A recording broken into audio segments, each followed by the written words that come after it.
অনেকে খুব দ্রুত ওজন কমানোর জন্য বিভিন্ন ডায়েটের নাম বলে। ২৪ ঘন্টা ফাস্টিং, ১৮ ঘন্টা ফাস্টিং, এইগুলো কি শরীরের জন্য ভালো নাকি? আমি বলবো একজন ডায়েটিশিয়ান হিসেবে একদম না, এগুলো ফলো করাই যাবে না। কখন মানে এখন বিভিন্ন ধরনের ক্রাশ ডায়েট, তারপর ওয়াটার ফাস্টিং, অনেক ধরনের ডায়েট মানুষ ফলো করছে এবং যেটা হচ্ছে ট্রেন্ডের সাথে মানুষ গা ভাসাচ্ছে। হুম। এটা কিন্তু অলরেডি জানে সবাই, মানে দেখছে। শুধুমাত্র খাবারের ক্ষেত্রে না, যে কোনো বিষয় যখন মানুষ ট্রেন্ড ফলো করে তখন কিন্তু একটা জায়গায় গিয়ে পিছলিয়ে পড়ে যায়। আর খাবারের ক্ষেত্রে তো আরো বেশি, এটা খুব সেন্সিটিভ একটা জায়গা। কারণ আমার প্রতিদিন আমি যে খাবারটা খাবো সেই খাবারে অবশ্যই carbohydrate, protein, fat, vitamins, minerals একদমই পর্যাপ্ত পরিমাণে থাকতে হবে। কিন্তু আমি যদি ওয়াটার ফাস্টিং করি তাহলে কিন্তু আমার আস্তে আস্তে পুষ্টি ঘাটতি হবে। একটা সময় মানুষ কিন্তু অসুস্থ হয়ে আইসিইউ পর্যন্ত ভর্তি হয়ে যায়। সো এই ব্যাপারগুলো একদম না ফলো করতে একদম। আমি যেটা করি যে অনেক সময় পুরান ঢাকার তো মানুষ যেটা হয় যে তেহারি বিরিয়ানি খেতে খুব পছন্দ করে। আমার কাছে প্রচুর পুরান ঢাকার পেশেন্ট আসে, আমি কিন্তু তাদের প্রিয় খাবারও অনেক সময় লিস্টে রাখি। তেহারি? হ্যাঁ, কাচ্চি? রেগুলার না, মানে একদিন খেলেও তো আরাম। এক সময় তোকে এমন ভাবে আমি খাবারটা সিস্টেমটা করে দিই যেন সে আস্তে আস্তে ওই খাবার থেকে দূরে সরে যায়। ওকে।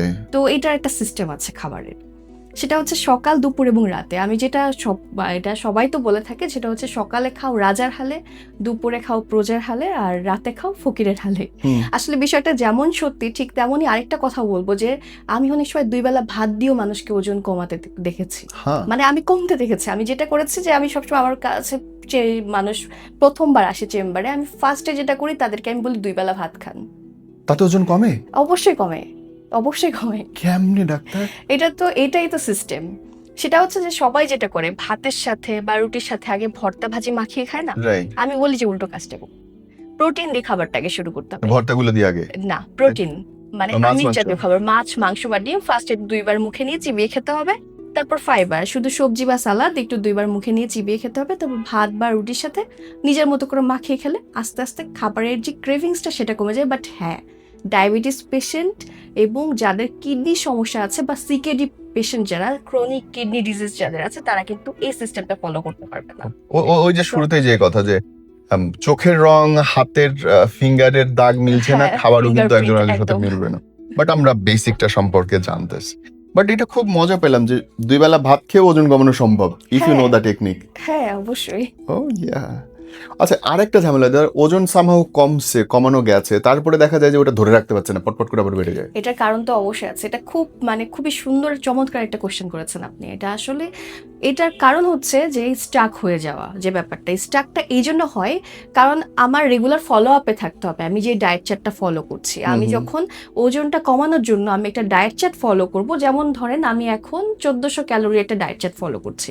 তো আমার 25 দিন থেকে 30 দিনের একটা, মানে 30 দিন মতো এই চার্টটা ফলো করতে হবে। কিন্তু এটার ক্রস করে যদি আমি 35 দিন 40 দিন ফলো করতে থাকি তাহলে কিন্তু আমার ওজনটা স্টাক হয়ে যাবে। এই জন্য 30 দিন পর পর আমার ক্যালোরি কমাতে হবে, কার্বস কমাতে হবে, আবার ফাইবার বাড়াতে হবে। যে খাবারটা আমার জন্য সুবিধা এবং যেটা খেলে আমার শরীর ভালো থাকে সে খাবারটা বাড়াতে হবে। সো এই জন্য অবশ্যই স্টাক হয়ে যাওয়ার মেইন কারণ হচ্ছে 25 থেকে 30 দিন পর পর ডায়েট চার্ট। আমি তো পাগল হয়ে গেলাম জিনিসটাতে। মানে আমার ওজন কমছে, একই ফুড লিস্ট আমি যদি কন্টিনিউ করি তাহলে আবার সেটা বেড়েও যেতে পারে। না, বেড়ে যাবে না, স্টাক হবে। মানে ওইখানটা আটকা থাকতেছে। হ্যাঁ, আটকে থাকছে। এটা বেশিরভাগ এই জন্য হয়। স্টাক হওয়ার মেইন কারণ হচ্ছে যে 25 থেকে 30 দিন পর পর ফলো আপে না থাকা। মানে এটা আমি ম্যাক্সিমাম একটা টাইম বলছি, আরো ভালো হয় 15 থেকে 20 দিনের মধ্যে চেঞ্জ করলে ডায়েট চার্টটা। আন্ডারস্টুড।